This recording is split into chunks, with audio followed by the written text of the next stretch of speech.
Adios Professor. La Casa de Papel vient de tirer sa révérence sur Netflix avec la mise en ligne vendredi 3 décembre des 5 derniers épisodes. Cette fin épique a-t-elle convaincu la presse?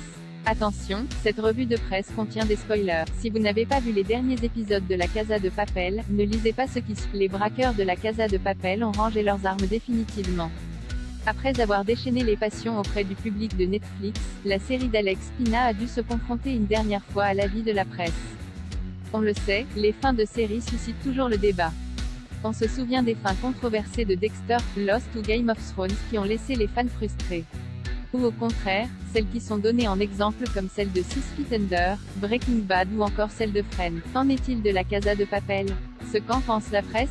Selon Conbini, cette ultime saison nous offre par ailleurs un beau final de type happy ending à la hollywoodienne, qui ravira une partie des fans, et énervera probablement l'autre. 3/5 lire la critique complète. Selon le journal du geek, la Casa de Papel réussit sa sortie en jouant la carte de la franchise et de la nostalgie.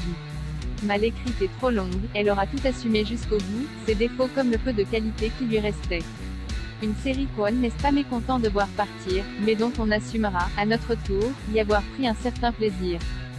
2,5 lire la critique complète. Selon Télérama, de nouveau, on retrouve le plaisir de découvrir les plans machiavéliques du professeur, épaulé par son ancienne ennemie Alicia Sierra, Najwa Nimri, nouvel élément qui permet de retrouver une tension consistante. 2,5 lire la critique complète. Selon le Parisien, car autant nous avions adoré les premières saisons, autant le constat s'impose, cette saison 5 s'avère bien celle de 2,5 lire la critique complète. Selon le Figaro, les derniers chapitres sont un vrai ratage et prouvent une fois encore la difficulté des séries à réussir leur sortie. 2/5 lire la critique complète. Selon Marianne, pourtant, sans être une bouse absolue, la Casa de Papel ne casse pas d'autres briques que celle de sa salle des coffres. 2,5 lire la critique complète. Selon Écran large, jusqu'au bout, le grand final de la Casa de Papel aura été incohérent, complaisant et ennuyeux. 1/5 lire la critique complète.